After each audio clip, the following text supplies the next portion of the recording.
Hello friends, welcome to my YouTube channel Excellence Study Point. हमारे YouTube channel Excellence Study Point में आप सभी का स्वागत है। हमने अपनी लास्ट वीडियो में हमारे संविधान के भाग 5 यानी कि पार्ट 5 के बारे में डिस्कस किया था, जिसके चैप्टर 1 में द प्रेसिडेंट ऑफ इंडिया के बारे में डिस्कशन मिलता है, जो कि आर्टिकल 52 से लेके 62 तक है। तो यहाँ पर हमने कई इंपॉर्टेंट टॉपिक्स कवर कर लिए थे, जिस तरीके से यहाँ पर किस तरीके से प्रेसिडेंट को अपॉइंट किया जाता है, क्या क्वालिफिकेशन होती है अपॉइंटमेंट के लिए, ये सब हमने कवर कर दिया था। अब आगे हम ये देखेंगे कि कौन कौन से रोल्स एंड रिस्पॉन्सिबिलिटीज हैं जो राष्ट्रपति को दिए जाते हैं, क्या अलाउंस या फिर सैलरी है जो एक राष्ट्रपति को प्रोवाइड की जाती है, ये सभी हम कवर करेंगे। लेकिन उससे पहले अगर अभी तक आपने हमारे चैनल एक्सीलेंस स्टडी पॉइंट को सब्सक्राइब नहीं किया है तो हमारे चैनल एक्सीलेंस स्टडी पॉइंट को सब्सक्राइब जरूर करें, ताकि आपको हमारी वीडियोस से जुड़ी सभी लेटेस्ट अपडेट्स मिलती हैं। तो चलिए जानते हैं आर्टिकल 59 के बारे में। तो आर्टिकल 59 क्या कहता है? आर्टिकल 59 कहता है condition of president's office. The president shall not be a member of either house of parliament और House of Legislative of any state, and if a member of either House of Parliament of a House of the Legislative of any state be elected President, he shall be deemed to vacate his seat. यानी कि जो राष्ट्रपति है, पहले तो ये जरूरी होना चाहिए कि वो मेंबर हो, लेकिन जब वो एज अ प्रेसिडेंट अपॉइंट कर दिए जाते हैं तो वो किसी भी हाउस के मेंबर नहीं होते।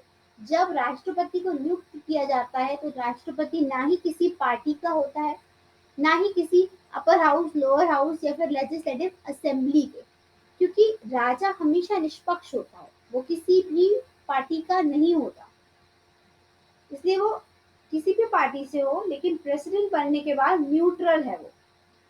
तो अगर वो किसी हाउस का मेंबर था भी तो उसे अपनी मेंबरशिप यहाँ छोड़नी पड़ती है, अपनी सीट को वैकेंट करना पड़ता है, और अब वो उस हाउस का मेंबर नहीं रह सकता तब उसी वक्त थे जब उन्होंने प्रेसिडेंट पद ग्रहण कर लिया हो।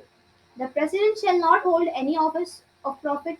प्रेसिडेंट कोई भी प्रॉफिट ऑफिस ऑफ प्रॉफिट को होल्ड नहीं कर सकते, उसमें कोई पोजीशन होल्ड नहीं कर सकती। The president shall be entitled without payment of rent to use of his official residence and shall also be entitled to such emoluments, allowance and privilege as may be determined by parliament by law।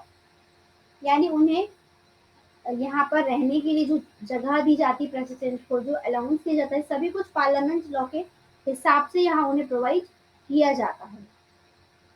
ये हमारे second schedule में specify किया गया है, emolument and allowance of the president. ये सब तभी तक रहता है जब तक उनका कार्यकाल रहता है।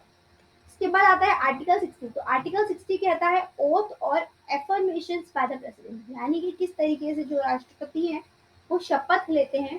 तो every president and every person acting as president और discharging the functions of the president shall before entering upon his office make and subscribe in the presence of the Chief Justice of India or in his absence the senior most judge of the Supreme Court available an oath or affirmations in the following form। यानी कि कोई भी व्यक्ति president बन रहा हो और वो अपना पद ग्रहण करने वाला हो, उससे पहले उन्हें यहाँ पर शपथ लेनी पड़ती है, और वो शपथ या तो चीफ जस्टिस ऑफ इंडिया के प्रेजेंस में होनी चाहिए। अगर चीफ जस्टिस ऑफ इंडिया किसी कारणवश उस वक्त प्रेजेंट नहीं है तो फिर जो सीनियर मोस्ट जज होते हैं सुप्रीम कोर्ट के, वो अवेलेबल होते हैं और वो यहाँ पर राष्ट्रपति को ओथ और एफर्मेशन करवाते हैं। उसके बाद ही वो इस पोजीशन को ले सकते हैं। किस तरीके से ओथ होती है?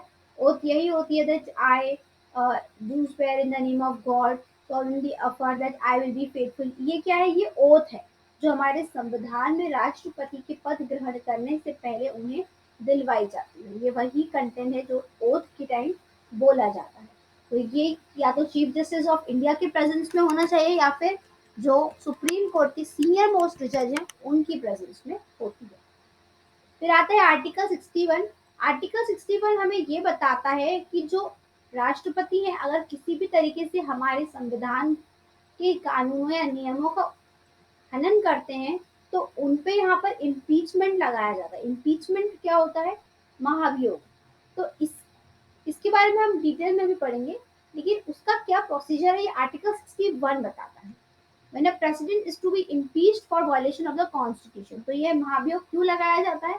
इम्पीचमेंट इसलिए लगाया जाता है कि किसी तरीके से अगर राष्ट्रपति द्वारा संविधान के नियमों का हनन किया गया हो तो यहाँ पर इम्पीचमेंट उन पर लगाया जा सकता है। The charge shall be preferred bye either house of parliament, यानी कि पार्लियामेंट हाउस से यहाँ पर उन पर चार्जेस लगाए जाते हैं। The proposal to prefer such charges contained in a resolution which has been moved after at least 14 days, और ये किसी भी तरीके से हटाए जाने चाहिए 14 दिन के अंदर। उन्हें यहाँ पर नोटिस दिया जाता है। Notice is writing sign by not less than 1/4 of the total number of members of the house. ये जो इम्पीचमेंट है इसको भी यहाँ पर पार्लियामेंट हाउस से पास करवाया जाता है पहले। तो यहाँ पर 1/4 ऑफ द टोटल मेंबर जितने भी हैं हाउस में उसका 1/4 मेजोरिटी से इसे पास करवाया जाता है, रिजोल्यूशन पास करवाया जाता है। तभी यहाँ पर राष्ट्रपति पे इम्पीचमेंट लगाया जाता है। Such resolution has been passed by majority of not less than 2/3 of the total number of houses, यानी या तो 1/4 ऑफ द टोटल नंबर हो या फिर 2/3 membership of the house. When a charge has been so preferred by either house of, किसी भी house, या तो किसी भी हाउस से ये पास करवाया जा सकता है। When a charge has been so preferred by either house of parliament, the other house shall investigate the charge or cause the charge to be investigated, and president shall have the right to appear and to be represented at such investigation. यानी कि जब भी impeachment लगाया जाता है तो किसी भी एक हाउस में यहाँ पर वो रिजोल्यूशन पास होता है तो जो दूसरा हाउस है वो यहाँ पर उन चार्जेस को इन्वेस्टिगेट कर सकता है कि किस बेसिस पर यहाँ पर ये रिजोल्यूशन पास हो रहा है, और प्रेसिडेंट को भी ये अधिकार है कि वो इसकी इन्वेस्टिगेशन कर सके जब उन पे इम्पीचमेंट लगाया गया है। If as a result of the investigation a resolution is passed by a majority of not less than 2/3 of the total membership, यानी कि सबसे पहले जो रिजोल्यूशन एक जगह से पास हो रहा है उसके लिए कितनी मेजोरिटी की जरूरत है? 1/4। लेकिन जब दूसरा हाउस जो है वो इन्वेस्टिगेट करता है तो इन्वेस्टिगेशन के बाद में 2/3 यहाँ पर टोटल मेंबरशिप का 2/3 पार्ट जो है मेजोरिटी होनी चाहिए। इसके बाद ही यहाँ पर इन्वेस्टिगेशन के बाद उन पर चार्जेस लगाए जाते हैं। The president has been sustained such resolution shall be the effect of removing the president from his office from the date on which the resolution is so passed. अगर इन्वेस्टिगेशन के बाद भी उन पर लगाए गए चार्जेस सही साबित होते हैं तो उन पर यहाँ इम्पीचमेंट लगाया जाता है और उन्हें राष्ट्रपति पद से यहाँ पर हटा दिया जाता है उस रिजोल्यूशन के पास होने के बाद। आर्टिकल 62 क्या कहता है? Time of holding election to fill vacancy in the office of president and the term of office of a person elected to fill casual vacancies. यानी कि राष्ट्रपति का जो कार्यालय होता है, राष्ट्रपति के कार्यालय में किस तरीके से यहाँ पर लोगों को नियुक्त किया जाता है उसके बारे में आर्टिकल 62 कहता है। An election to fill a vacancy caused by the expiration of the term of office of president shall be completed before the expiration of the term. यानी कि यहाँ कार्यालय की भी कार्यालय में जो लोग हैं उनकी नियुक्ति भी उसी तरीके से की जाती है जब प्रेसिडेंट की जाती है, तो उन सभी को भी यहाँ पर चेंज किया जाता है, उन्हें भी रिमूव किया जाता है। An election to fill a vacancy in the office of president occurring by reason of his death, resignation or removal or otherwise shall be held as soon as possible after, and in no case later than 6 months from the date of occurrence of the vacancy, and the person elected to fill the vacancy shall, subject to the provisions of Article 56, be entitled to hold office for the full term of 5 years from the date on which he enters upon his office। यानी कि जो अन्य लोगों को नियुक्त किया जाता है वो भी यहाँ पर 5 साल तक कार्य के लिए नियुक्त किए जाते हैं।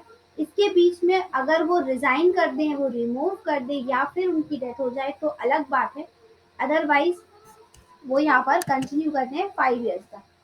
अब यहाँ पर कुछ इन्फॉर्मेशन है प्रेसिडेंट ऑफ इंडिया से रिलेटेड। सबसे पहले ये कि सैलरी क्या है। सबके मन में यही क्वेश्चन अराइज होता है कि भाई प्रेसिडेंट ऑफ इंडिया यानी कि राजा होता है एक तरीके से राष्ट्रपति, तो उनकी सैलरी कितनी है? तो सैलरी ऑफ इंडियन प्रेसिडेंट कितनी है? 5 लाख है।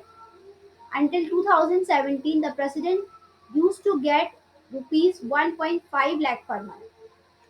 2017 तक यहाँ पर जो प्रेसिडेंट हैं उनको 1.5 लाख रुपए सैलरी मिलती थी, लेकिन यहाँ पर 2018 के बजट के बाद इसे इंक्रीज कर दिया गया था 5 lakh per month. In addition to the salary, the president receives many other allowances and free facilities, which includes free medical, housing and treatment facilities whole life. यानी कि सैलरी के अलावा ये जो प्रेसिडेंट है उन्हें कई अलाउंस और फैसिलिटीज दी जाती है, जिस तरीके से मेडिकल, हाउसिंग और ट्रीटमेंट फैसिलिटीज ये उनकी पूरी लाइफ के लिए रहता है, भले ही वो राष्ट्रपति पद से हट भी जाएं तब भी। The government of India spends around 2.25 crore rupees annually on other expenses. जो गवर्नमेंट ऑफ इंडिया है वो करीबन 2.25 करोड़ रुपीस जो है एनुअली यहाँ पर president housing, staff, food and hosting of guest पे इन्वेस्ट करती है। Indian president salary is $7,000, which is much lower when compared to US president salary of $4 lakh.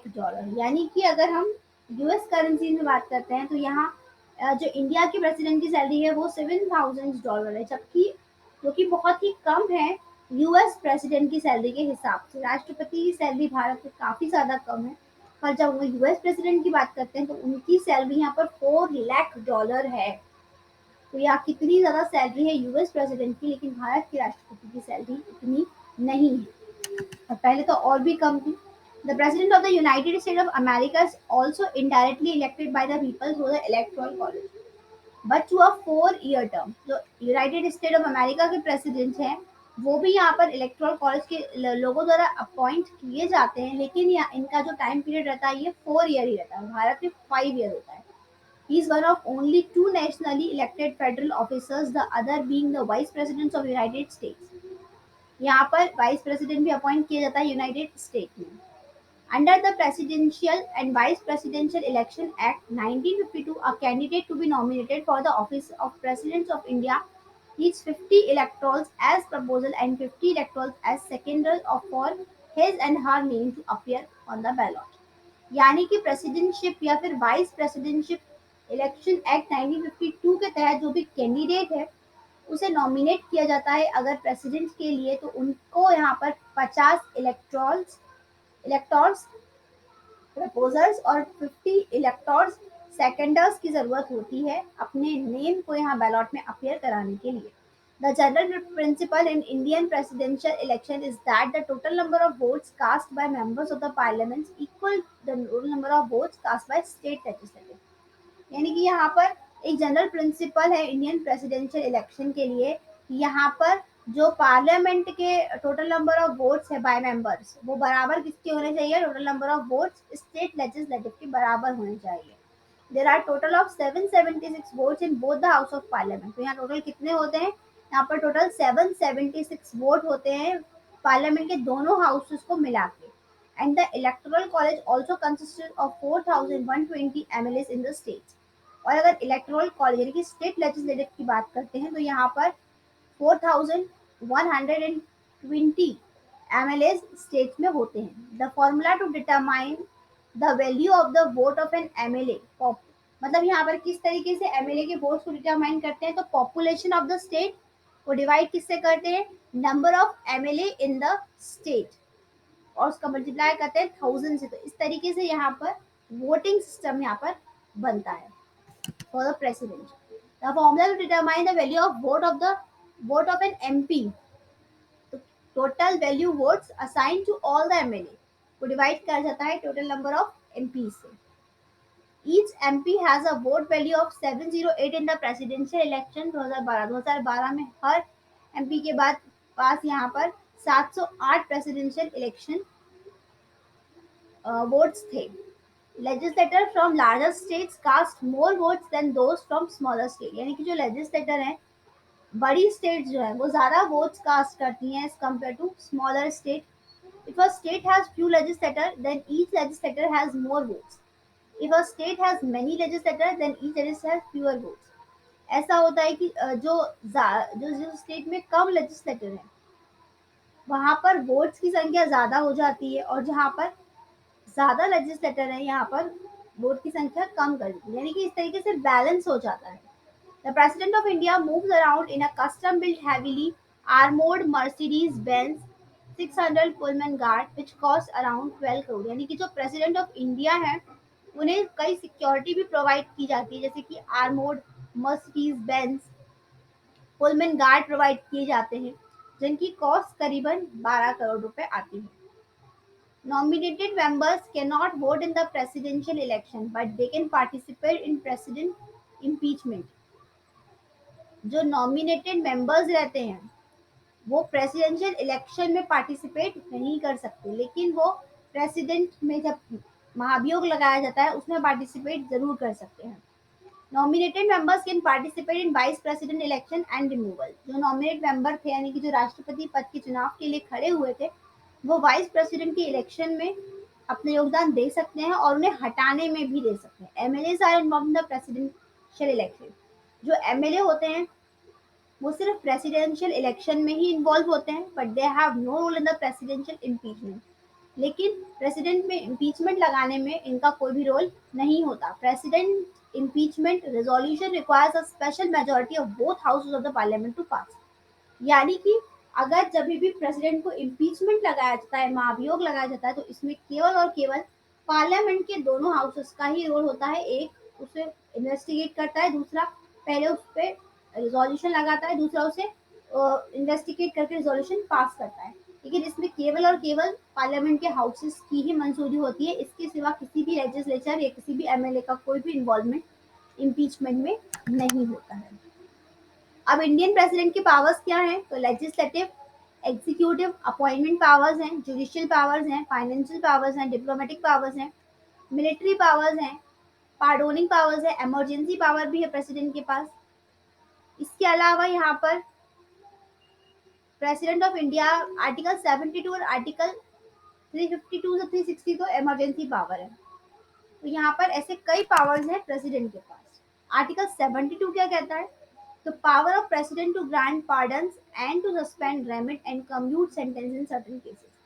यहाँ पर प्रेसिडेंट के पास ये पावर्स हैं कि वो किसी भी इलेक्ट कर सकता है, दूसरी बात किसी को भी यहाँ पर वो सस्पेंड भी कर सकता है।